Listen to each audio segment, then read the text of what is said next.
Um, well, thank you for doing this. I'm glad we were finally able to, or that we were able to find a time that works for both of us. Oh yeah, for sure, man. Anytime. I mean, you know, we both work the same schedule and stuff, so Yeah, so that helps, and it makes it easier to narrow down the time. But you forget how you forget time differences and how iffy time differences are sometimes. oh yeah, like when you hit me up for like, hey, let's do it at this certain time, I was like 3 hour time difference. I gotta scale. I gotta figure out how I'm gonna do this. So Yeah, that and I'm was like, like my biggest thing. well, and I'm like, So because the first time I messaged you, I'm like, oh wait, I gotta include Eastern time. That's the one thing I forget when I do these things. It's got to include the yeah, time zone because you don't want people to think it's your time zone. I mean their time zone when you're talking about your time. It's yeah, time exactly. zones, time zones, people, time zones. See, I'm glad I looked up the time zone before. I was like, oh yeah, six, because I would have been just completely, yeah, Yeah, because oblivious to the time. yeah, I mean, but so why what what brought you to the platform? Start at the beginning. Why Twitch? So what truly got me streaming on Twitch is all the friends and good times I've made. Like, I felt like, seeing someone do like, this like thing every day and Mm-hmm. make people happy. I kind of sat there and I was like, you know what? I kind of want to do this too. I want to be Right. the guy on the big screen. I want to be the guy that's, making people happy. So that Right. is one of the biggest reasons I chose Twitch. Mm-hmm. And I know I could have chose YouTube, but like I know Twitch. I know the people on Twitch. I know they're a lot more Right. like I know the dynamic of Twitch a lot more than YouTube and like these other streaming platforms, if that makes sense. Right. So was it the friends that you made in the gaming, like from that you made friends in gaming communities, and they were telling you that they were on the platform, or was it that your IRL friends were on the platform, or a mixture of both?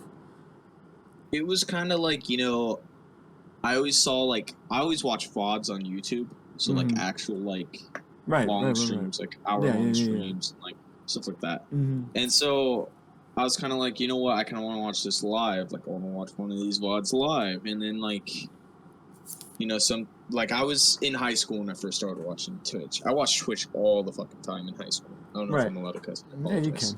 No, you can. Okay. It's okay. But I watched it all the time inside of high school, and it kind of got me through my days. It just like made my days better because back then all I did was like sports and stuff like that, and Twitch was my little escape, because I didn't really have too much video games to play. I just got to Mm-hmm. watch it, so it was just my little escape. A lot of these Twitch chats that I've popped into, like if you've ever been in one with me or anything, you'll notice like I say hi and everyone will say hi to me as well because I always try to spread positivity and like happiness still. So it's a lot of like it started with YouTube and then I hopped on Twitch. It wasn't like Right. it was kind of just random. Right. Yeah, I don't know what you're talking about. I haven't. This is the first time we're meeting. I don't know who you are. I mean, it's not the first time that somebody knew me. I didn't. I wasn't. You know.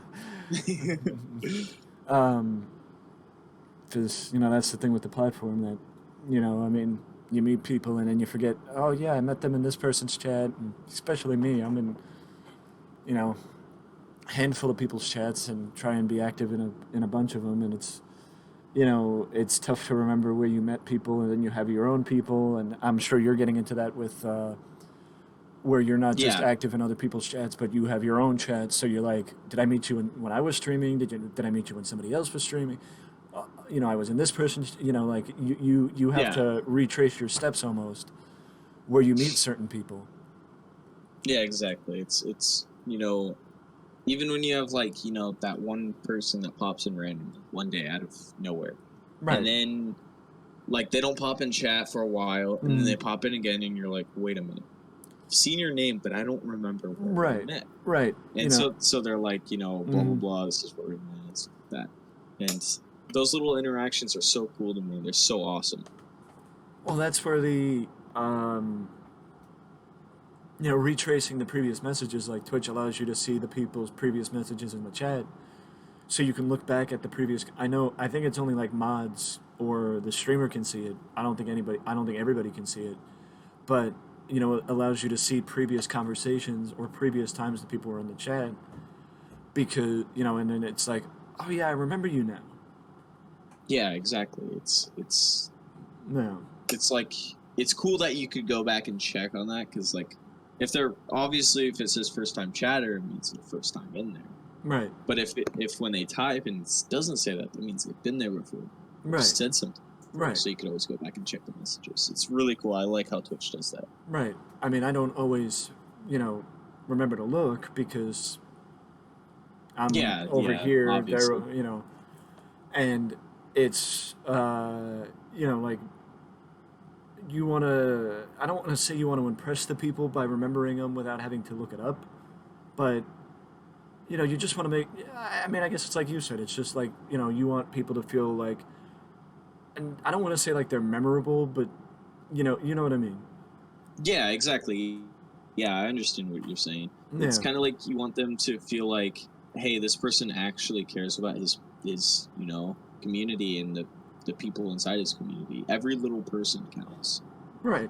I surprise myself sometimes with the people I remember, but there are people that come in and are like, oh, do you remember me? And I'm like, well, did you change your name? And yeah, because there are some people that change their name. Yeah. And it's like, yeah, well, then how am I going to remember you? If you're here as a different, give me a hint. If you drop in and put your old tag, I might remember you. Yeah, it's like, otherwise, I mean, especially when, but you can't guarantee if you're under a new name. Yeah, exactly. Yeah. I mean, you're not going to be able to guess. It's like right. You have countless people coming in and out. So right, exactly. And it's, I mean, especially when you get to the the bigger streamers, like more than 10, 15, 20 people to stream, and it's like you're seeing like various unique visitors and whatever the unique chatters, rather, not unique visitors, unique chatters. Yeah, exactly. And you're like, okay, I remember you, but I don't. And it's there are a few things that will make you kind of like super easy to remember with your gamer tag. How many burritos do you want? Sorry. No, you're good.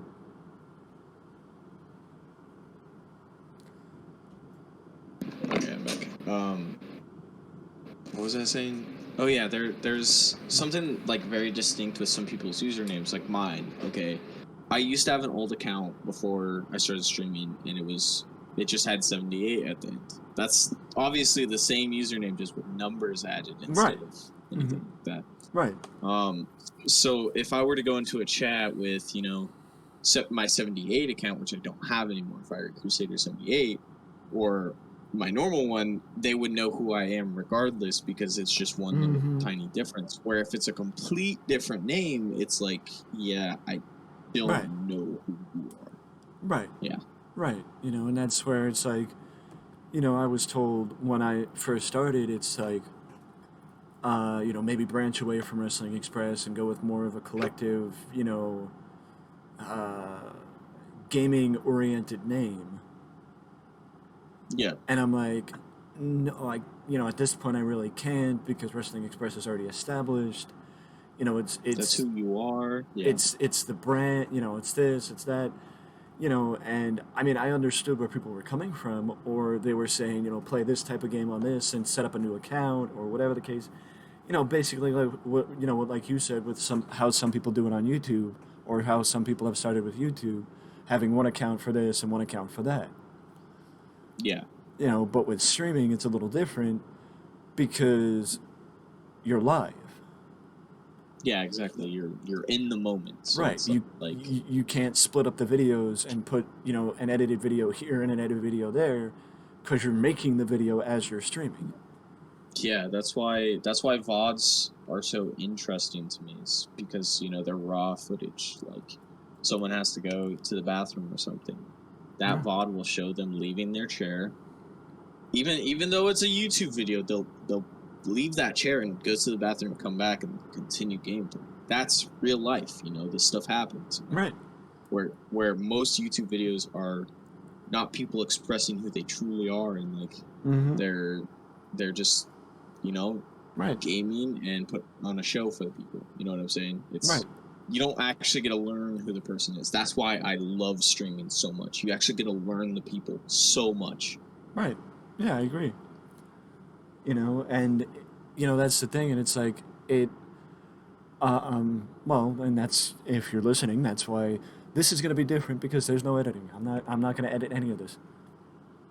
We're not trying to Oh, portray a narrative. It's just going to be raw, unedited, honest. You know, all of it's going up. And it's oh, not because I'm nice. lazy. It's because that's kind of what this is supposed to be. Yeah, The sound might be edited. The sound, whatever. But other than that, nothing else is going to be edited. it's because at the end of the day, we're all real humans. We're just Right. That's what this is supposed to be. It's yeah, just supposed to, it's not that type of, it's not supposed to be like a, I'm not supposed to like be editing out you saying, this word and just leave it where it sounds like you said this. You know what I mean? It's like, that's not the point of this. The point of this is to show your experience on the platform and how that has brought, you know what I mean? yeah, yeah, And the positive and negative effects that have come with it. yeah. Exactly. You know, but something that you mentioned earlier was, or a few minutes ago, was that it makes the YouTube videos make people seem like like there's a, I don't want to say like there's a line, but like there's almost like a vast difference from like even if you watch the same person on Twitch as you do on YouTube, there's a difference between seeing them on one platform to the other. Would you Yeah, agree? it's kind of like I would say I would say it's more even the VODs. I would say there are some times where I can watch a VOD, and that VOD seems different than how they are in the actual stream, Mm-hmm. because YouTube has so many guidelines and like so many like oppressing features to it that it just like shuts out who the person actually is. Now, don't get me wrong. There's some features to YouTube that are needed. Don't like that is like Yeah. every platform, We love you, but YouTube. We love you. yeah, we love YouTube. Like YouTube, I have so many hours spent on YouTube. I still to this day watch YouTube. Yeah. But I'm just saying that making videos, the chances of you getting demonetized is extremely high. Right. You have to filter yourself. You have to basically make yourself feel like a different person. And I've seen YouTubers like back in the past go from like having bunch of views down to like nothing now because their content doesn't get pushed through into the main page because guess what? Well, They're it's also the demonetized. algorithm on YouTube is different than the algorithm on Twitch because I think the algorithm on Twitch also breaks down to specific games. Yeah, I I know that YouTube probably does it a little bit on the same, but I think YouTube depends too much on on a ranking system.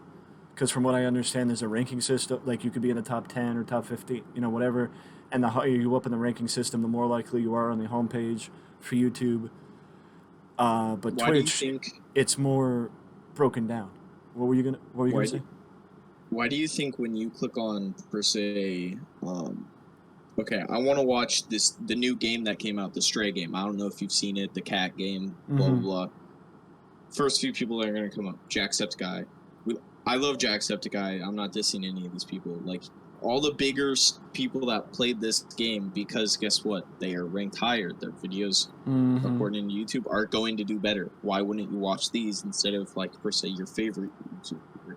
Right. Right. Because they're, according to YouTube, better than what your favorite YouTubers were putting up. It doesn't matter. Right. And So no, it's nothing against Jack, but Jack has also been doing it for long enough to know the buzzwords to include to get the attention of the algorithm.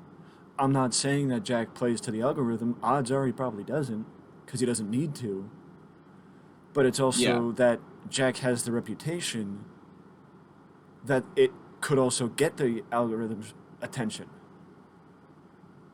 You know, exactly. I like mean, Jack, like, I mean, I'm not saying YouTube could have this, but like uh, JD, Courage JD with Fortnite videos or Warzone videos, his videos with that specific game would probably be ranked higher than if he played Phasmophobia. yeah, exactly, because he's not a phasmophobia YouTuber. Right. If you And I've that's heard, yeah. I've heard. Sorry, No, you're go good. ahead. Go ahead. Go ahead. So I've heard YouTubers speak on this too. Like one of my favorite YouTubers, right? His name's Huts Gaming. I love him. He streams. He does all this other stuff. He says that if he were to post different games on his main channel, this is why he has a second channel. On his main channel, he would lose views, hundred Right. percent. Right. Basically, the point of it is that the algorithm pays attention to your consistency, and if you consistently upload one game, then you're known for that game, and you're higher up on the rankings more for one game, like JD with Warzone. Because from what I remember, I think JD is more of a Warzone streamer. Yeah, Um, he used to be Fortnite and then switched to yeah, Warzone. so Yeah, JD would be higher in the rankings for Warzone than he would be for Fall Guys or for, whatever. Not to say JD would not get attention for Fall Guys, but it wouldn't. His video would probably do better if he played Warzone or Fortnite than it would be if he played Fall Guys. yeah, that video would statistically do worse than But per se a Warzone that's video. why they, the YouTubers, collaborate with other YouTubers who are more known for other games. Yeah, so it could grow. Yeah, And because it will allow them to include that buzzword of that YouTuber who is more known for the game that they're playing, which would help their channel because they're including somebody who's more known for Fall Guys than they are. yeah. So like when you mix and match, I Right, mean it just makes sense. It right. just clicks. It You just know, clicks. That's how YouTube works. right. And collaboration is supposed to be normally a good thing, but there is some. It's not good collaboration if one person's just doing all the work. Yeah, exactly. I mean, if you're Yeah. just leeching off someone else, I mean that is not correct. I feel like. I Right. feel like if you just have them on there and you guys aren't having a good time, you guys aren't having a good time. This Right. is I'm not saying this is real. You guys aren't having a good time. You guys are just like playing to get the views. It's just not worth it, honestly. Like why collab if you guys aren't gonna both have a good time and enjoy each other's company? Yeah, that's why me and Firey don't collab. um, but that brings us to one of the points of why I started doing this. It's because 90% of the time when you see a bigger streamer or a bigger YouTuber on being interviewed, unless they're being interviewed by somebody also from the platform, somebody who also has that background, Yeah. it it goes the route of a normal interview. It goes the route of the same interview questions, and just the repetition and the consistency of what you expect from an interview from somebody who doesn't know the field, who doesn't know the profession, and you don't have that person talk about the mental strain. You don't have that interview talk about the mental health side of streaming. And it's not because, I mean, it could be because of the stigma with mental health. It could be because they just don't want to cross that line. They don't want to. They don't have that emotional connection with the streamer to feel like they can cross that line, or maybe they just don't feel like it's that interesting, and people want to find out why, like how somebody could be making as much as Ninja playing video games, and they Yeah. don't think to And ask that question. The mental health question. yeah, and if you look at Ninja, I mean, when he plays Fortnite, does he look happy? I don't know if you've watched him, but does he look happy anymore?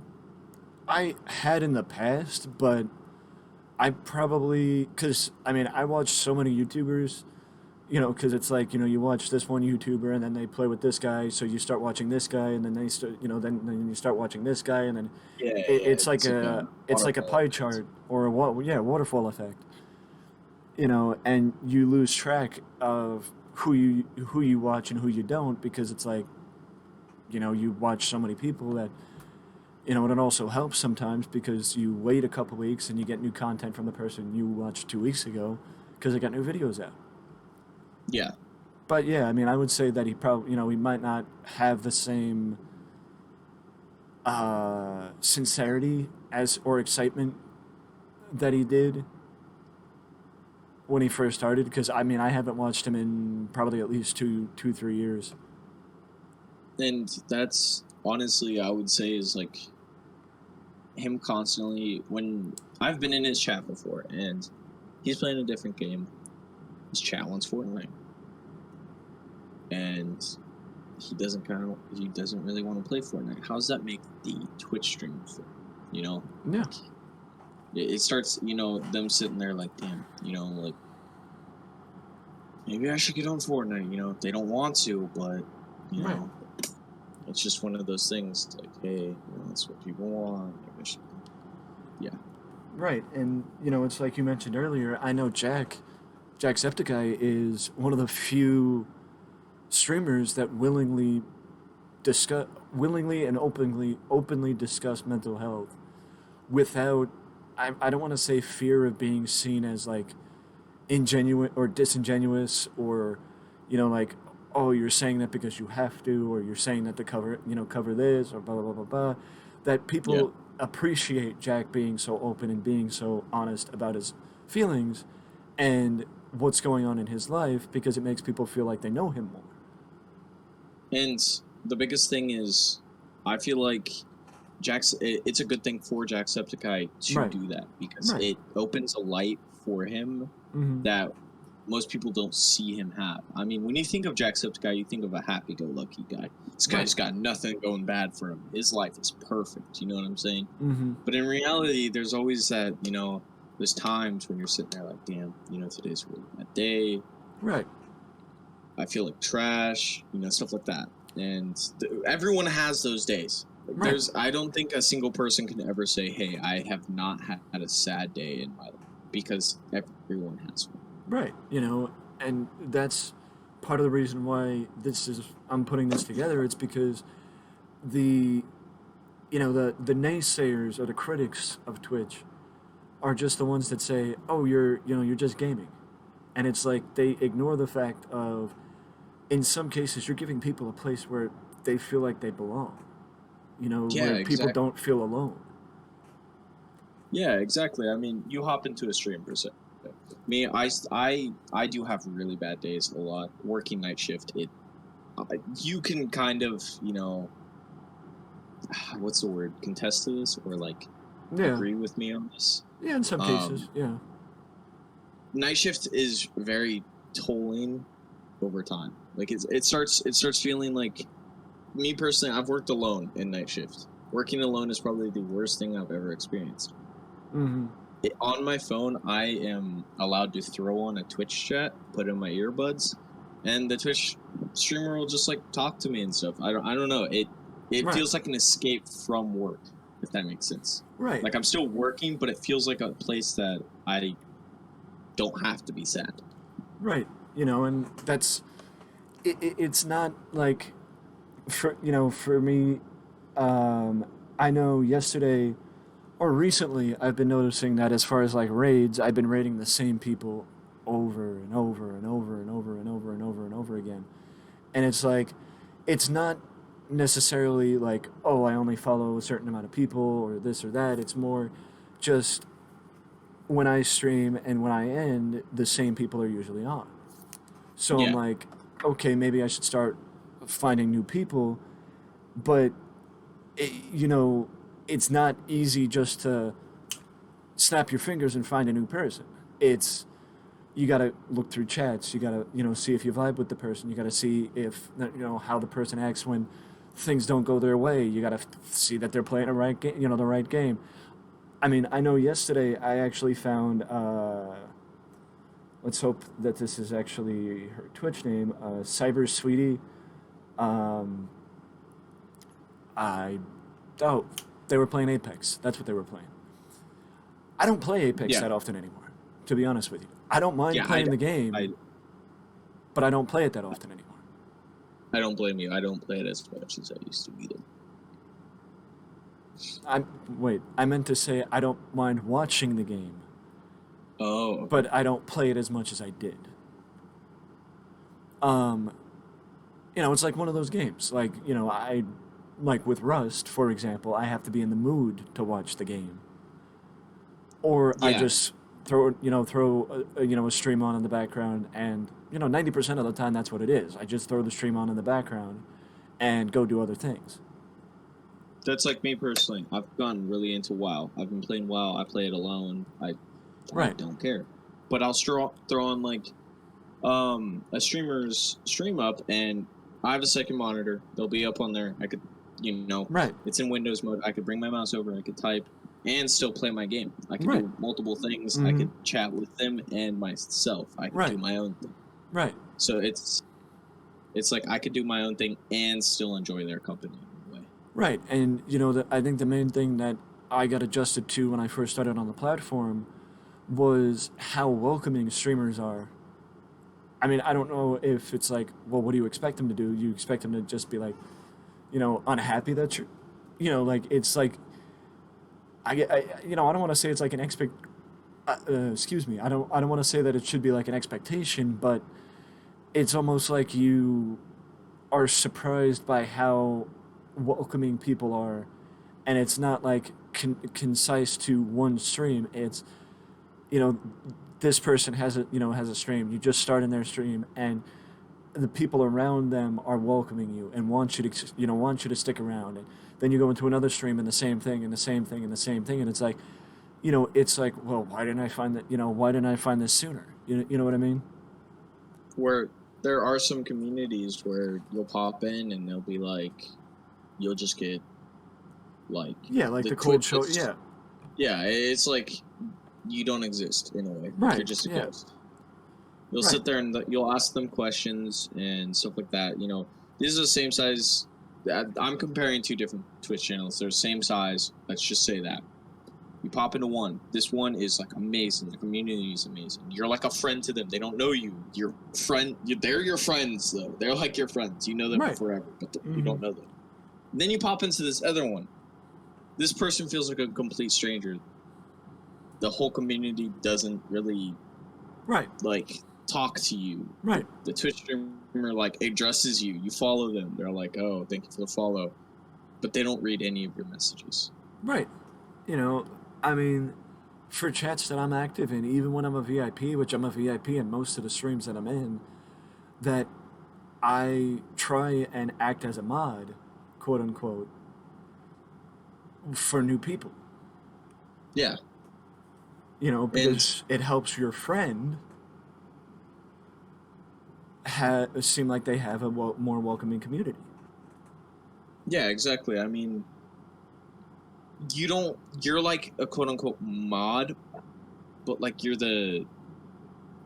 like the I don't know how to explain this. Like Well, it's like you're the guy that basically says hello, welcome in, right, stuff like right. that. You're being extremely nice, Right, You don't have to monitor and make sure like people are, right,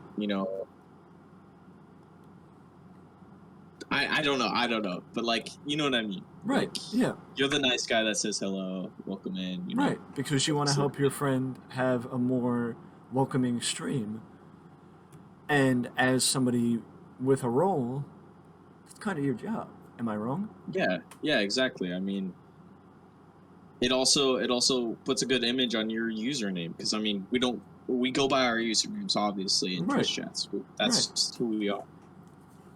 And so, being this username, you basically welcome people in. They come back. They're like, "Yo, what's up, Firey? Hello, how are you?" Stuff like that. And I love that. I love that about being inside of people's chats because it's like, Right. "Yo, what's up, man? How are you? How was your day? How are you doing?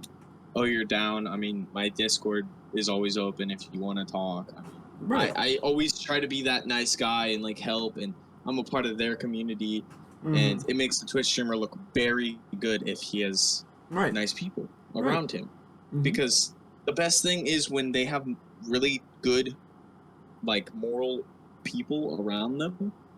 They're gonna be good moral people themselves. Right. I agree. One part of this is not just discuss, talking about your experience on the platform, but also advice you would have if a new streamer, like somebody came in, whether it's your chat, another chat, or whatever, and you have that conversation that so many people have. I want to get into streaming. Any advice for a new streamer? One thing I would tell them is, just be yourself, man. At the end of the day, people don't want you to sit there and be fake in front of the camera. They want you to be raw. They want the raw experience of who you are. And at first, I was extremely uncomfortable being myself. Right. Because, like, I've never done that before. I've never been myself. But, like, on this platform, you could be yourself. You could truly be yourself. People find it funny. People, like, love it. They love it. I mean, you be yourself. Another thing is,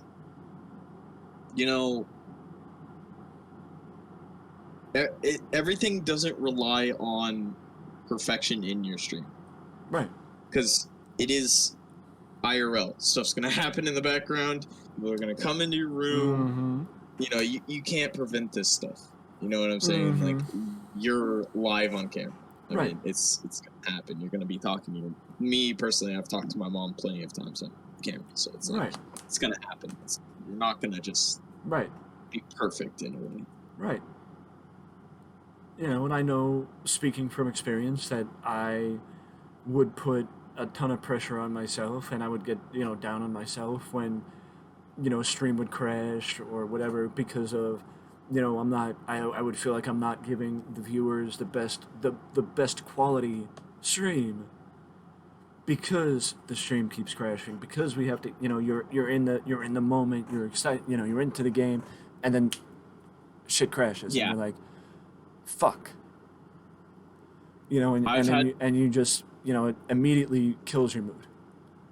I've had countless experiences like that. When I first started streaming, I had not very good internet. My internet could barely run my streams. And it was super, like, it would kill my mood. It made me not want to stream for a while. Like, because I would start my stream up and internet would crash, boom, I'm off. I had like 4 or 5 people in there. We're all talking. We're having a good time. Boom, gone. Right. And then you're sitting there like, dang, I was just on like a good 4-hour stream and now it's gone. Damn, that sucks. Yeah. And it just it puts you so far down. And I mean, sometimes I'll start my stream up. Sometimes I'll be like, in my Discord, and I'll be like, sorry guys, I think that's it. I'm not gonna try again. Right. Because you're just at that point where it's like, dude, I can't try again. If I try again and it crashes again, I think that might end my mood for the rest of the night. So. Right. And I know that, again, speaking from experience, it's that you have,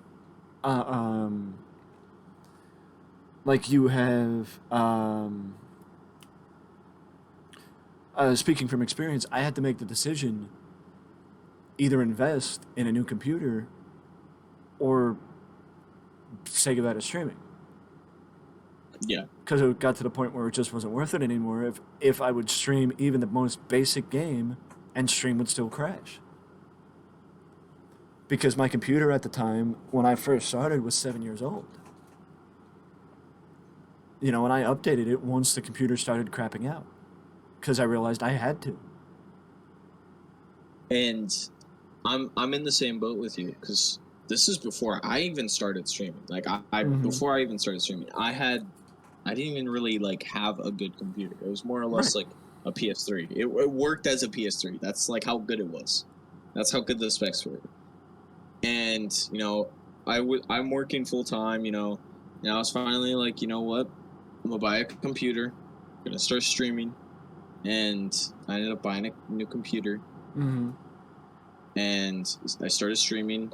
Yeah. Got a webcam, and that's one thing people don't understand is the hardware is a huge thing you need to know about if you're going to stream. Right. You can't just click start stream on OBS and expect everything to work, because it's not going to. I've had multiple issues with my audio, my camera, like everything. It's just constant. There's issues. Again, I did that first stream. First stream I did that. I just clicked go live, and I didn't know to check the audio. I didn't know. I knew how to set up, my mic and shit like that and whatever. But as far as audio and stuff like that, I mean, like the specifics, like FPS and stuff like that. Bit rate. Yeah, nothing. I streamed for about 2 hours, and it ultimately crashed enough where it only picked up 11 minutes of it. See, because some people can't even, like, I know some people can't stream in 1080 by, right, I think 1080p, and the thing defaults to 1080p, and people don't know that. So if you don't change that, your streams will be in 1080p, your streams will be laggier, people won't click on your stuff, because guess what? Your thing's jumping. It's jump cutting, pretty much. Right. I think from what I remember on my previous PC, it was either 360 or 240 I would stream it. Yeah. But when you lag on a game like Among Us, you could use an upgrade. Oh, yeah. Yeah. But but that's what we're speaking about is, perfect advice for a new streamer is you don't need a, $1 million setup right out of the gate. In my opinion, try it out first. Yeah, exactly. Try it out first. See if you like it. If you do, then invest. If you don't, then no harm, no foul. Know what your rig can run. Right. There are sites for that where you can look it up on the internet before you even get the game. I know because I would do it all the time. Most of the games would kick back and say, no, this game can't run on your PC. There's also websites that, like, you could look up your specs. It'll say if the game can run. On top of that, you could click, can I stream or not? So you could look up websites where you can stream with that game playing. Because some games, you'll stream it, because you got to realize you could either stream off your GPU or your CPU. There's two different things. If you have a crap CPU, you're not going to be able to stream off your CPU. If you have a crap GPU, you're not going to be able to stream off your GPU. Right. So you have to kind of figure out, like, which is better? Is my GPU better? Should I stream off my GPU? Is this game using a lot of my GPU? Because it also is game heavy. It depends on the game. Oh yeah, 100%. And that's something I had to learn. I will credit Streamlabs customer service. That Streamlabs customer service is extremely helpful. 100% extremely helpful. I'm not saying that, I'm not trying to say anything bad about regular OBS. I just grew to have a preference to Streamlabs because of the ease of getting everything in, the overlays, all that stuff. Like Stream Elements, you have to go the extra distance to import the overlay. You have to do this, you have to do that, and it's like, it's less work. And I'm someone that's streaming off normal OBS, so I can concur that it is a lot harder. Like just yesterday, my alerts, they stopped working, and I still haven't figured out how to fix them. So I currently am having no alerts for my streams, and it is extremely obnoxious, especially when someone follows and you have to look in your chat and then it says different. It's like it doesn't pop up. That's what I used to do all the time, especially when I would do mobile streams. Yeah. And one thing I want to say is I started off when I first started streaming. I used my phone as my chat. My phone was my chat. That's what I had. I didn't have a second monitor. I had one monitor. I had a decent computer. Well, I have a decent computer, and I had my phone. My phone was my chat. and it was extremely hard. And for a little while, it just made me not want to stream. Right. Because if you don't have that comfort of being able to like know what's around you, and like you have to look down every once in a while you're playing the game, it just makes it extremely difficult to enjoy that game and enjoy streaming at the same time. Right. That's how it was for me with mobile streams. That I would have the game on my phone and then they chat on my PC. You know, I would have it at first where it would pop up above when somebody chatted, but somebody told me to turn that off because it was distracting. Like it took out the like I don't want to say the suspension of disbelief, but it seeing a chat drop down or notifications drop down while you're playing the game, it was distracting to the viewers. So I was asked to turn it off. Um, I didn't mind it, and it kind of helped because I didn't have to look up then. But that's kind of like when I was streaming off my single monitor. When I didn't want to use my phone, I would like throw chat up on my screen for my OBS, and it took up a lot of the screen because guess what? I now have my chat on my screen. I mean, it's got a like clear black background, but like it's still there. It's still kind of intrusive. That's like people aren't gonna want to see that. They're gonna want your face and maybe an overlay that shows like new subscribers, stuff like that. They're not gonna want this. Well, and that's where TTS comes in handy. Yeah. But the one thing that, or the two things that are have been main focused is that it depends on the mindset that you go into it with, but also it depends that you can't just take, like, you can't go to XQC and take from him. You can't go to this person and take from, JD.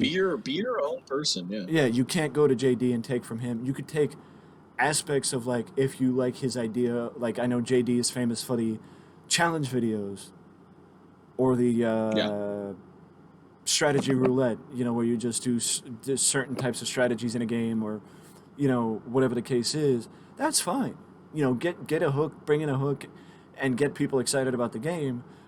Like I was thinking about try not to challenges, but it's kind of hard to do try not to challenges in stream because it is the the copyrights, and that's when you say, okay, let's all get together and do a YouTube video. Yeah. And do a try not to with the YouTube video, but then you're occupying how serious do you want to take YouTube, blah, blah, blah, blah, blah. Do you want to keep introducing, new YouTube content? And it's like, it's so much easier just posting the clips from your stream on YouTube. But that's like TikTok. TikTok's a huge way to like small little clips. Mm-hmm. You get something that's really cool in your stream. It's clipped by one of your viewers or you. Mm-hmm. Throw it up on TikTok. Boom. Easy as that. Then you continue doing what you're doing. You know what I'm saying? It's like there's not much editing. You just throw that clip up because that clip's already edited for you. The editing is overrated. Editing takes so long. Yeah. Like, I can't stand editing. If people ever asked, oh, why don't you ever put your streams up on YouTube? Do you want a 2-hour stream? Do you want a 2-hour? You want me to put a 2-hour stream up on YouTube? No, you can edit it down and make it, fun. I've done it. I did a few Among Us videos back in the day where I put up, Among Us content on my YouTube, but it's not worth it. It's just not worth it because then you have to remember the timestamps. You have to remember, you have to write down the timestamps and remember the timestamps, and then you have to go through it and actually edit it. You have to download the entire stream, or you make a highlight of it and just download that. And you realize, like, that 2-hour long video, that 2-hour long stream just became like 25 minutes of content, and it's like. And I'm not going to stage the content. I'm not saying that's what YouTubers do, but 90% of them, if you ask them, they will say going into the video that they have a script, even if it's bullet points. Oh yeah, because scripted stuff is what people want. Yeah, even if it's bullet points. Look at movies. Movies are a huge example. You think they just go out there and be themselves? No. They follow a strict script. Yeah. YouTubers have more of a loose script. It's like they could kind of bend it. Right. Movies are strict scripts. I know a few YouTubers that script out the stuff ahead of time and go in and then do it. I mean, that's why certain people still play in GTA 5 after what, 9 years? Yeah, They I mean script out the stuff to do. it's like the role play. Unless Most of that role play is scripted. right, Yeah. unless they do new DLC if Rockstar comes out with a new mission or whatever that being the case. But if it's regular shit, they're gonna script it. I don't script content. It's not like I have no, people are like, oh, you could script it, or how about come out with a format? I was asked, a few times, I was asked by two people, the last two people, oh, what type of questions are you going to ask? It's like, I mean, most of it is just, I have, a few bullet points, and then we just riff and improv for the rest of the thing, and it's just whatever comes up we talk about. Oh yeah, I mean, me and you are sitting down here. We're talking like actual, we're not sitting here going into something like more formal and getting dressed up and Right, we're not actually sitting down trying to get a job. You know what I'm saying? This is us sitting down as buddies talking, about some real stuff. This stuff actually is real. Right, and this shit, because the question would be, I have done, I believe the number would be six. I believe the number is six.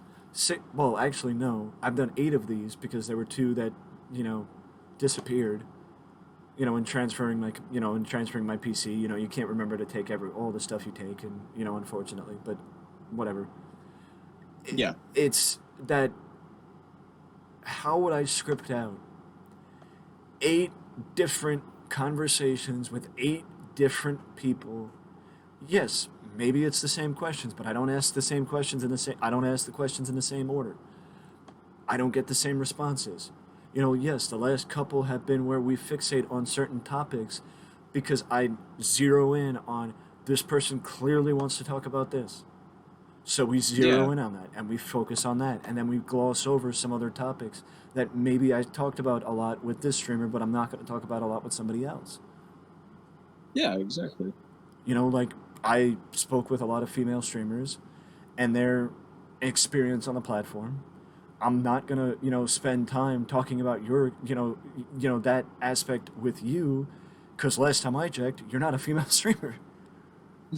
Yeah, exactly. I'm gonna have obviously different experiences on my platform than the female streamers are. It's obvious. Like, I'm not trying to be like extremely misogynistic or any of that stuff. It's just how it is. Their experience is going to be different. The one main aspect that this brings up though is the mental strain that being a new streamer that it has when you look in I'm guessing if you're on your streaming program, top right corner you have your view count. If you're on Twitch, bottom right, right by the description. Yeah. That you keep seeing that the view count is flat, 1 or 0 or 2 or, very low. And you're like, why am I doing this if nobody's watching? Yeah. I mean, I've had that plenty of times. And if I'm being honest, sometimes it does, you do sit there and you're like, why am I doing this? But other times you're like, you know what, screw it. It can go back to my VOD. There's other times where I sit there like, I'm doing this actually for myself. Right. Like I need to sit here and think about myself as well. Like, people could come in here, watch, enjoy my company. If they don't want to, they don't want to, Right. But like at the end of the day, I'm doing streaming to have something to do in the middle of my day.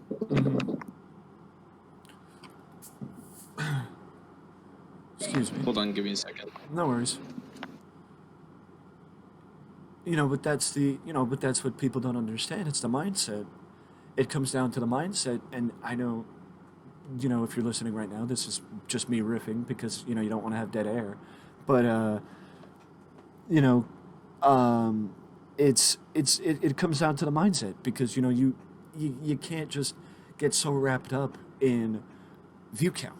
If you get so wrapped up in view count, then the view count is gonna trump the game that you're playing, and it's not going to, it's not going to equal out. It's never going to equal out. And if you know, Okay, I'm back. well, I was just riffing, keep off the dead air, and I mean, people may say, oh, you should have just edited it out. Yeah, no, it's because I think I made a solid point riffing as is that if you let the view count affect you that much, the view count's going to trump the game. Yeah, exactly. It's gonna ruin your whole experience. Right. Because if I learned anything, it's that people do come eventually, but you got to put in the work. And the work isn't going into a stream and, trying to self promote. The work is the viral marketing. The work is the viral marketing. The work is going into other people's streams and letting your name become known. Another thing is, who wants it more? Right. Are you going to sit down and are you going to put in the time to Right. stream every day, take clips, put them on on TikTok, like I was saying, have an Instagram, have all these different platforms, so it's like a bouncing web back to Twitch. Right. Because Twitch is your main thing. It all bounces back to Twitch. Right. And you're gonna have random people watching your things, and one person could be like, "Damn, this guy's actually really entertaining." I mean, go to his Twitch. They go to your Twitch, you're live streaming, they join in, they're like, Right. hey, I saw your TikTok, I really like your TikTok. They follow you, boom. That's how you grow. This is an ever-ending web, constant bouncing back to Twitch. Right. And that's how it is. Or the other aspect is the viral marketing. And if people don't know what viral marketing means, it's word of mouth. That's what it breaks down to. It's word of mouth.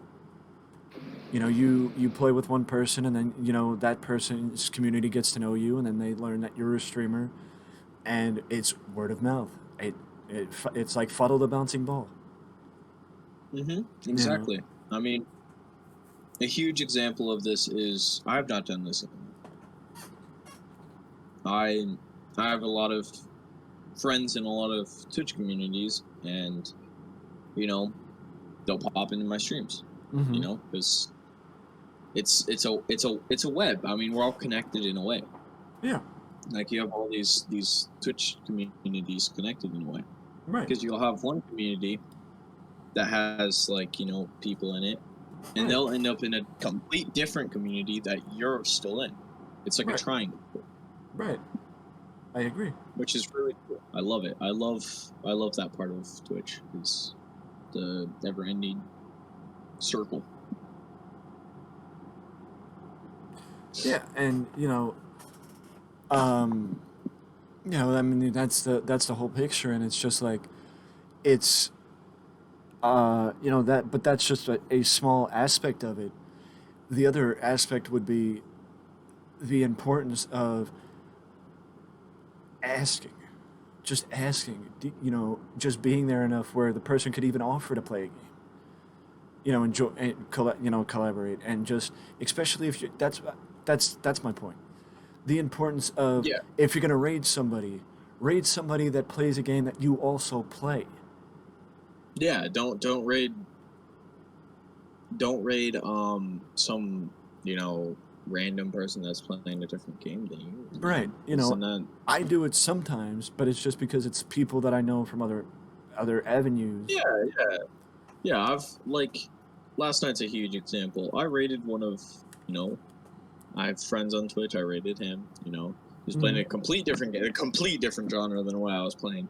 But I still raided him because I know him. He's a friend. Right. I raided him because I know him. Right. That's different. But if he wasn't live, if none of my friends were live, I would go raid someone that was playing my genre because they're playing my genre. Right. Right. Exactly. But another thing that people don't necessarily see the importance of, because they don't either. A lot of streamers learn as they go, especially if they don't have I don't want to say the expertise, like, if they found the platform on their own and they didn't have somebody direct them there. It's that people don't realize the importance of picking the right mods,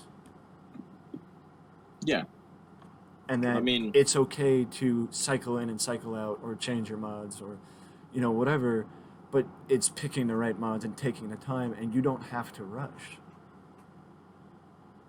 and mods are a huge aspect of Twitch. Right. Um, One of my big examples is when I first started streaming. I had someone help me with the Discord. I had someone he was my first mod, stuff like that. And drama happened. He is no longer my mod. That Discord no longer exists. I had to make a new Discord. Stuff happens, you know. Right. I just rushed into having a mod. I just needed a mod, so I thought, hey, let's just make this random person a mod. Like, I knew who they were from a different community, Right. but I made them a mod. I don't know her. I didn't know them in my community. So Right. Now, and I was at fault for that. right. And I would say I rushed. I wouldn't say I rushed to have mods. Maybe the right word is I would say I rushed to have the mods that I thought would be best based on the friend circle I had at the time. Yeah. I'm in the same boat as you. Yeah.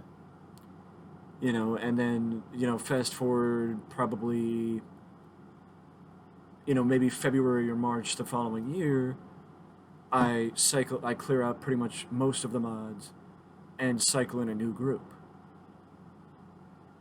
And ever since then, I've had that group of mods pretty much. Cycling Yeah. in, one or two people here and there, but it's a lot of it is based off of the reputation that other people may have in streams that aren't yours, which Yeah. again Exactly. goes back to viral marketing. Mm-hmm. Um, but the the other aspect that people don't necessarily pay attention to because they don't like to pay attention to it is the fear of if somebody's acting a certain way in their stream that they don't want to tell them don't act that way here because you're afraid that they'll leave. It's that you should not have to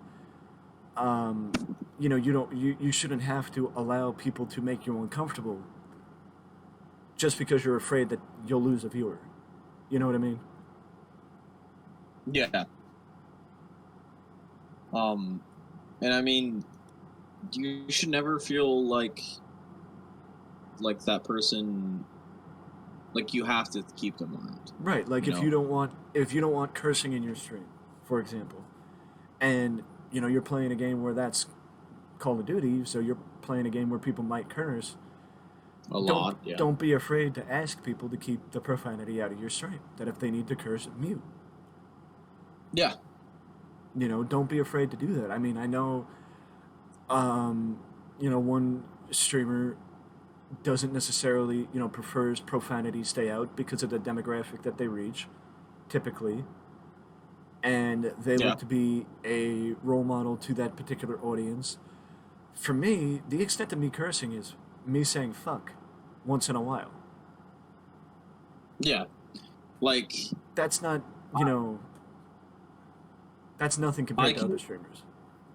I could get, that's why I have my streams 18 plus. Right. The streams are 18 plus if you're clicking on it. If your kids are clicking on it, which I know that there are some children in my audience, but they're clicking on it because their parents aren't telling them no. I can't tell all the kids no. That's my thing. Right. I do have the 18 plus, like you have to click on confirm I'm 18 plus. They're basically saying they're 18 plus. Right. And it goes back to the mindset that one person I spoke with even said to go as far as to know the people you want to reach before you go into the stream. And it's like, I think you learn that as you go because my demographic changed because I knew maybe 6 months into streaming that the fact that I was playing a lot of Roblox, I was playing Among Us, I was playing Minecraft, I was playing games that were appealing to the wrong demographic for me. Yeah, I was exactly. You're appealing too appealing to much to the one demographic. yeah. Where me, I play like Resident Evil. I've played like the back. I just played the back rooms. Mm-hmm. I've played WoW.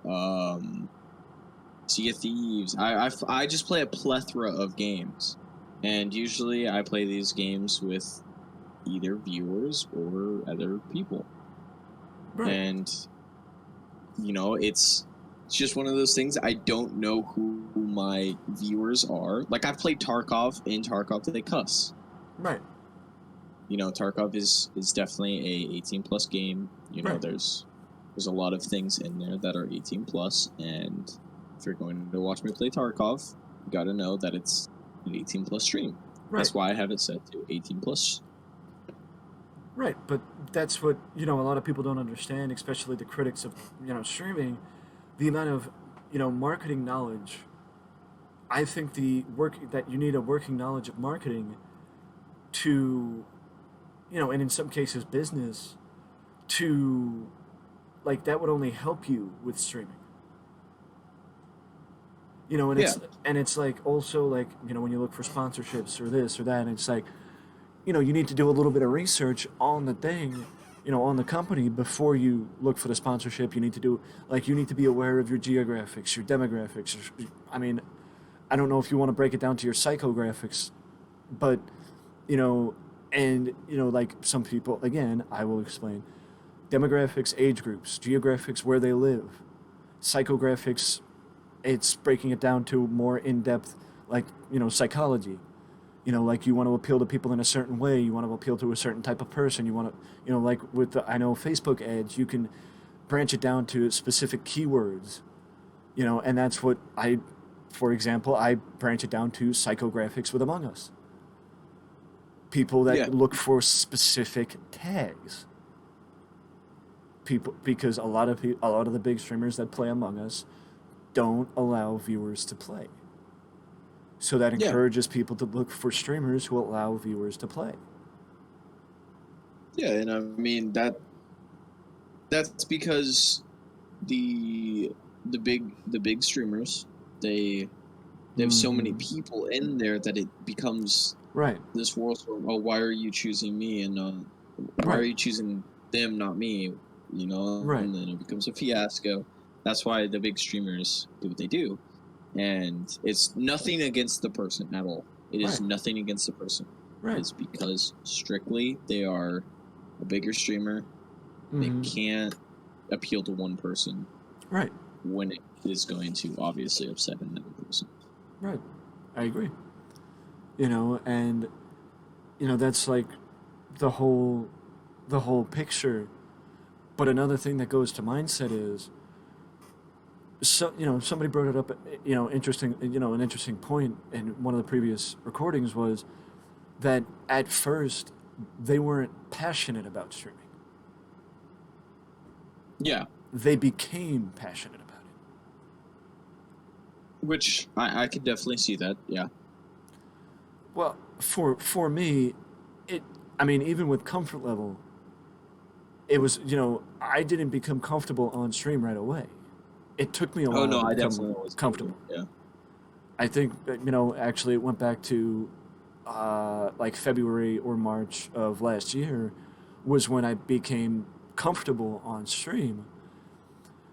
I don't know if you're like if it, did it take you a few months to get comfortable, or was it like was it even Oh, longer than a few months, or there's still times where I'm uncomfortable. I'm not fully comfortable yet. yeah. There's some things that I like.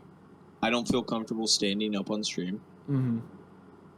Um, you know, I'm an insecure person. I've always been insecure Mm-hmm. about the way I look and stuff, and Mm-hmm. so my face cam being on stream is I'm always uncomfortable about that. Right.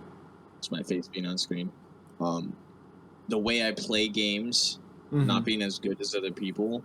I've run into many issues where I've played Apex and stuff like that, and people in game chat are like, "Did you have TTV in your name? Why aren't you as good as blah blah blah?" And it's like, it makes you very uncomfortable, and kind of not want to stream it in a sense, if that makes sense. Yeah, I mean that's why I have my teammates muted when I play games like Apex, or I remember one time I had somebody come into the stream and basically say they needed to teach me how to play Apex, and I'm like, no, I know how to play Apex. I'm just not playing how you play the game. I was Yeah, taught by people who know how to play the game and play the game well. They play the game a lot more than I play the game. That's why they're at the level that they are, and I'm at the level that I'm at because they'll play the game 6, 7 hours a day every day, and I won't. yeah. I mean, they'll play 6 or 7 hours. You'll play like what, max 3, 4. Right, There's a huge that 3 hour difference is massive. right. It's But massive. it's also if I play 3 or 4 hours one day, I may not play the game for a week. Yeah, exactly. I mean, you could just not play the game for like a week, two Right. weeks. You know, for example, I haven't played Apex in 2 months. Or no, actually, yeah, maybe 2 months. Actually, I have not played Apex in a while. Like, I think right, last time I booted up the game was like July. right. But it's like, again, do I mind playing? I mean, watching the game? No, I don't mind watching the game at all. I just don't like playing the game, not because I'm not good at it. It's because I don't necessarily like the games that the enjoyment that was there isn't anymore. Yeah, and that's also the shift of the game, the way the game's changing. Well, it was the The fact that I dynamic. felt like I was getting more frustrated at the game and not enjoying the game as much as I used to. And it's like, because I still think that the ranking system change that they put in place is stupid. I don't like it either. It's what ruined the game for me. I don't play it anymore because of No. what? Because I played season 12, right? I hit platinum. Mm-hmm. Platinum's pretty decent, I would say. It's Mm-hmm. okay. I played this next season. Like, I could not get anywhere, and I would say I'm a pretty good player. I'm a decent player. Like, I know Right. what I'm doing. And with this new rank system, it kind of just ruined that for me. It just like made it so unfun. Right. Because I played rank to get higher in the rank, not sit at one rank grinding that rank for days on end. Right. And I would say that, I would have no problem bringing Apex back and playing it once or twice, especially if somebody wants, another streamer wants to play it or another friend wants to play it. But as far as it being a regular around the stream, it's just not. It's just not because it's not like I'm not ready to put it on the blacklist. Like I don't, we could talk about that in a second. That I don't know if you have a blacklist of games that you don't play or will refuse to play, but I'm not ready to put it on the blacklist because I have no problem going back to it. But as far as it being a regular, for a game to be a regular, it, I'm not just gonna sit here and fake enjoyment. I have to at least somewhat enjoy the game. Otherwise, I can't sit here for an hour or two playing the game. Yeah, and that's completely understandable. I mean, me personally, I don't have a blacklist currently. Like, I'm pretty much open to any game, um, except obviously games that aren't allowed to be played on stream. But that's an obvious one. But I, it's like there are certain games that I won't play as much. If right, that makes sense. Like, I'll go back to them, but I won't play it as much as right. in my other games. Well, is Because that? right now, Go ahead. what's up? Go Go ahead. ahead. No, go. Because right now I have like only a couple games I've been playing on stream, and it's because I've kind of hit a dry spot of what to play. Are there any games you refuse to play? Like you would not play because either because you don't think you would enjoy, or, like you would need a bit of encouragement or a push to play, and if you don't See, get that, you wouldn't play it. like Apex. This is kind of like you. If I'm playing the game, it has to be with friends. Valorant has to be with friends. I'm not gonna play these games alone. Like you would say, Apex is not on the blacklist, but it's bordering on it. Yeah, it's kind of like I won't play it alone on stream because I just don't enjoy it like that. Right. I don't want to sit down and just play Apex because it's it's not fun alone anymore. Right. I don't enjoy it. Well, pictured on stream right. I mean, picture in the recording right now is the games that are on my blacklist. You know, some of these games, like Vanguard, are not on the blacklist and are completely gone. Vanguard will come back and be pulled off the blacklist.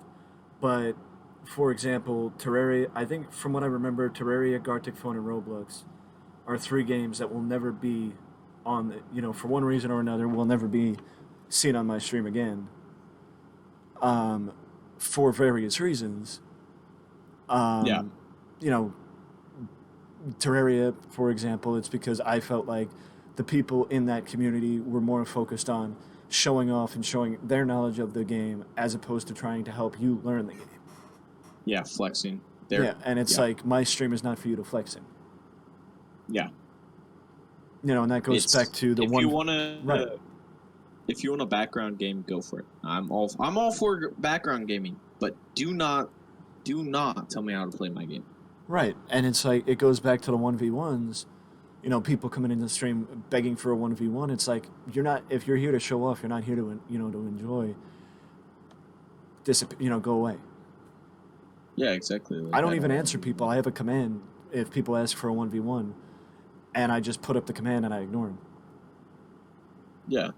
Because it's like, especially when I'm playing a game like Rocket League and I'm already in a game with people and people ask, do you want to be 1v1? It's like, so basically you're asking me if I want to tell the people that I'm already playing with, you're going to sit out, I'm going to play, I got to 1v1 this guy. It's like, no. Yeah, that's like I've had people come into my streams and ask, hey, do you want to play together? Like, and I'm already playing with someone. It's kind of like, no, not right now. I did it. I remember what caused this, rule to be put in place. I was playing COD Mobile, and people came in, and I think I did a 1v1 or a 2v1, whatever it was, against them. I wanted to legitimately run into oncoming traffic. It was and it became any time we would do multiplayer in that game, I would legitimately want to run into oncoming traffic because it was so much bickering back and forth of, oh, you did that. It was just so much arguing and Arguing, yeah. and it was like, especially when it was just me and two other people playing. It's like I don't play to just play with two other people. I play, I'm not here for you to show off. You want to show off, That's what games are about. Games are my escape from the rest of the world. Like, yeah. I'm not here to argue and like be in a bad mood. Right. But and for example, a game like Arctic Phone, it's that people sometimes just don't know how to act on Twitch, and ruin a good thing for everybody else. And like, Gartic Phone has there's certain things in Gartic Phone, I've seen it firsthand. Some drawings are not appropriate. And well, I'll even say one of our mutual friends was streaming Gartic Phone a few weeks ago. I was invited to play, and I said no. I will never stream Gartic Phone again because people don't know how to properly act in a stream with that game. Yeah. They get unnecessarily inappropriate. And so I figured I would, just wait it out. But and it's just the a lot of it does come down to, though, a lot of this whole platform comes down to preference and mindset and simple things like that. And if you want to simplify it, sometimes it's the easiest thing to do, but to simplify the platform collectively, it's just that is actually disingenuous. You're lessening the importance and the impact that the platform can have. Yeah, exactly. And sometimes that can ruin it for the people around you. Right. Right. And the one aspect that was a focus, and I'll bring it up like this, was I know from experience that, or I feel like from looking back and comparing, I would say a lot more people were probably on the platform or drawn to the platform because of the pandemic. and Yeah, the shutdowns and the lockdowns and that stuff, and being in the house and needing an avenue for socialization. And massive spikes on Twitch. right, but I would say now the numbers are going back probably how they were in 2019 because stuff is opening up again. The pandemic is not as prevalent as it was. But the effect that that platform had on, I would think, improving people's mental health during an unprecedented time, it can't be understated. Would you agree? Yeah, exactly. I mean, I came to Twitch a lot when I was, you know, when quarantine was happening, and my family took it very seriously, and we stayed inside, Mm-hmm. like, and I used gaming and Twitch and all that stuff as an escape, Right. as a way to forget about this pandemic that's going on. You know, I'm hopping into these Twitch chats. These guys are my friends. Mm-hmm. Like, that's what's cool about the internet, and I love it. Right. And I love being able to, escape from right. the bad times happening. And I know I started on the platform near the end of 2020, and it I was one of the workers that were, I was one of the people that was still fortunate to, well, I say fortunate, but I was one of the people that was still needed because I was working in a grocery store at the time. Um, so I was out, I was still, I guess, had the luxury to leave my house. But yeah, you didn't see people that you used to see all the time. Blah blah blah blah blah, and it became where the people on the platform were people you saw more than you saw people in real life. Yeah, exactly. They became your like go-to friend group and stuff like that. They were like the people you hung out with. Right, but that circles back to the idea of, in some cases, the mental health impact that Twitch has is understated because people just apply it to, oh, you're playing video games. Yeah, they like to gloss over the fact that Twitch isn't just video games. Right, I agree. It's not just video games. Mm-hmm. I could sit in a Twitch, no video games played, just chatting, and still have a good time. Still Right, enjoy it. Just right, chatting. There's no video games involved. We're just talking like, right, friends. I can enjoy that. right. And people like to forget that's a thing. Mm-hmm. Right. And it's, well, I know I didn't ask this to everybody, but were there people that, when you said you first started streaming, were there people like that, gave that, usual chuckle, or, that, oh, why are you doing that? You should be more productive with your time. Oh, like laughing at me for starting streaming? Yeah, like we're, like, or disingenuous, like being like, oh, you should be more productive with your time. Why are you wasting your time playing video games? I had I had some family members, but they're more understanding now. They understand. Mm-hmm. Um, but when I first started, they were very like, "Why are you doing this? Mm-hmm. Like you're just playing video games." Like, you know, Right. and it was discouraging at first, but like after they found out like what I was like truly doing it for, like my health and stuff, they kind of started understanding more. Right. And I will say that there was a moment or two for me. I'm not uh, immune to it, or I wasn't immune to it. I know there was a moment in particular where I don't want to. Well, there was a moment in particular where somebody had to do a double take because there was a party. I could have stayed longer, but I was like, I gotta go home and stream, and they're like, you know, wait, what? Why you're leaving this, or well, you could take a night off. You don't have to go home and stream. You could take a night off, and it's like, I could, but But if you, yeah, go, hindsight being what it is, my attitude on that has changed. yeah, That I'm more inclined. and that's like Right. I took about a month away from streaming because I felt extremely out of skin, if that makes sense to you. Mm-hmm. Like I didn't feel like myself. Mm-hmm. And a lot of people inside of my Discord and stuff like that were like, hey, we miss you, dude. Like, and that's like something that actually happens. Like some people need you. Right, and I mean, I've been asked a few times if I've ever experienced burnout so far. And now I'm pushing up on 2 years, which I know at the time of, that whenever this is up and ready to go, it's probably going to be past 2 year anniversary. I'm not gonna, I've said it in every interview, every conversation thus far that this is pre-recorded, and I'm not gonna hide from the fact that this is pre-recorded. But, you know, I've always said no. I have not experienced burnout. No, Yeah, you know, and it might be because I've been doing content creating in some form for the last 7 years at this point.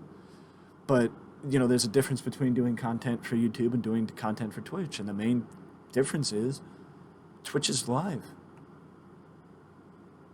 yeah, Twitch is live, and it makes it Right. sometimes difficult to. Because me personally, sometimes I just like wake up and I'm just exhausted. Right. I And sit there and I'm like, do I want to stream the just today? the one thing I would say is I think somebody actually agreed with me on this before in one of the other conversations, that because I actually think it was their point, not mine. I'm just taking it because they're not here. That a majority of people that get burnt out are those people that go to one game. Yeah, Variety streamers have less of an ability to get burnt out because they're not just, you know, going to one game and leading on one game and, expected for one game. And it's like you are less likely because it's a different opportunity every day to go into a different aspect of the gaming world, as opposed to back to Caldera, or back to World's Edge. yeah, exactly. You don't have to repetitively do the same thing. You Right, could actually decide, hey, right, I'm gonna play something different today. right. That's like recently. I I've mentioned this earlier. I've become a massive WoW head. Like I've been enjoying WoW a lot, Mm-hmm. and I started streaming it. I was very uncomfortable streaming it at first because I know how WoW is. They're a very hardcore Yeah. community, Mm-hmm. and I don't know what I'm doing. Right. Half the time, I'm just sitting there, doing these quests, enjoying myself, but I'm having fun, Right. and you know, it's one of those things like I could continue going back to WoW and WoW and WoW and WoW and make that my main game, and then people are like, Mm-hmm. "Yo, where's WoW?" I switch my game again, and then it's like I'm at this point where, hey, bro, I don't want to play WoW anymore, Right. you know. Right. But I have that variety where I can bounce around and play different games. The one aspect I would say is, and I'm not bashing people who play one game, it's that 90% of the time when somebody plays one game, they don't have the schedule that I do. They Yeah, stream 2, 3, 4 days a week tops, because that's what they can. That's what they can do. That's what they can handle. That's what their schedule allows. I stream 5 or 6 days a week because that's what my schedule can handle. I'm not yeah, gonna because you play don't the get burnt same out. game. I'm not gonna play the same game 5 or 6 times in a week. But yeah, exactly. It's just that's what it breaks down to. It just in layman's terms, a lot of this just breaks down. It's just that you need that person there as a new streamer to break it down for you, to Yeah, simplify it. Because I know the best advice that I think I've heard is, if you're that focused on the view count, stop and just focus on the game. Just focus on the just game. play the game. Just play the game. That's as simple as it could get. Just play the game. You know, the only difference is you hit the live button. Just let it be like you normally are and just play the game. But this time, you won't be alone. Yeah. You know, because I've been asked, oh, you do realize that if you play this game once, 1 week, and then people know that you're not going to play the game again until next week, people are less likely to show up to stream. And I'm like, okay. Okay, what's your point? It's like I'm not here to enjoy this one If game. you try and appease everyone, you end up appeasing no one. Yeah, exactly. I mean, that's the end of it. That's all you have to say, right there. That's the one sentence you have to say. You know, you try to appease everyone, you're not going to appease anyone. I don't dispute the fact that maining a game is helpful, but I mained a game for 1.5 years. Among Us. I didn't get tired of the game. The game died. You know, I still play it here and there. I don't play it nearly as much as I did, but it's starting to circle back a little bit, and I'm willing to give it another chance. Because to be honest with you, if I'm going to main a game again, I'd rather go back to the game I mained for 1.5 years. Main a game you actually enjoyed in the past, yeah, why not? Right, because I've tried. I tried Vanguard. I tried Tony. I tried other games. It just wasn't. The appeal wasn't there. The same. Connection wasn't there. Yeah. Oh well, but what about Among Us bringing in the wrong demographic? I don't think that it's just the same demographic that was playing it 2 years ago as playing it now. I don't think that's the case. I think the age groups jump around all the time. Right. It happens all the time. Right. I don't think that's the case. I don't think it's the same age group that's playing the game. And I will tell this one story that I tried to play Saints Row. Saints Row Remastered. The third Saints Row was my first venture into a more adult concept game to try and appeal to a different demographic. With the intent, people were like, it's totally out of your comfort zone. It's not your usual game. It's, not a game that, you would expect. Yeah, I'm trying, and I basically said, look, I'm trying to appeal to a different demographic. And they're like, yeah, that's exactly what you're trying to do. But the game didn't work. The game, because then I found out, much like the Assassin's Creed games, a lot of the Assassin's Creed games, they weren't ported over properly to PC. Yeah. They weren't designed properly to be played on PC. So it's like, okay, well, but that also gives you an indication of maybe it wasn't meant to be for you to jump in and start appealing to a different demographic, and maybe you should do it just a little bit more organically. Yeah, I mean, just ease into it. Right. Well, I have to go. Well, just one more question. So that's perfect. How has Twitch changed your life? Twitch, if I'm being 100% honest here, Twitch has made me a lot happier, man. It's boosted my morale to actually get up and do things again. I couldn't agree with you more. I couldn't agree with you more. Like, before I was in a bad place. I was in a really bad place. Yeah. Like, really dark place. I will say... And I started streaming. Right. I will say that people can ask, oh, why do you put up with the nonsense? Why do you put up with all this, bullshit drama like you're in high school again? It's because of the good stuff. It's because of the non-drama related things. It's because of the high you get from streaming. It's because of the positives you get from the platform. Yeah, because believe it or not, there are positives.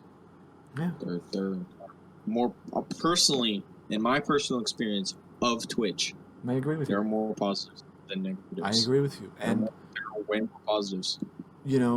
I will say this. I won't. I'm not. I have met some. No. I have met some questionable people. I think everybody does on the platform. It's just a part of being on the platform. But I have met some people I am more than grateful that I have had the opportunity and the pleasure to get to know. And I'm there with you. Exactly. Right. But since you do have a time limit I just want to say I appreciate you hopping in and spending time with me and helping us round out the documentary. Oh yeah, for sure, man. I'm glad to be here. I enjoyed it. I enjoyed sitting down and talking to you Yeah. about this stuff Now, because it's not every day. right, right. And I don't know necessarily if this is the last one, but if it is, then that means this one was special. Uh, but I do appreciate you taking the time. Well, I'm glad to be here, and I hope you have a good rest of your night. And I'll pop into your stream then. Yeah, you too, my friend.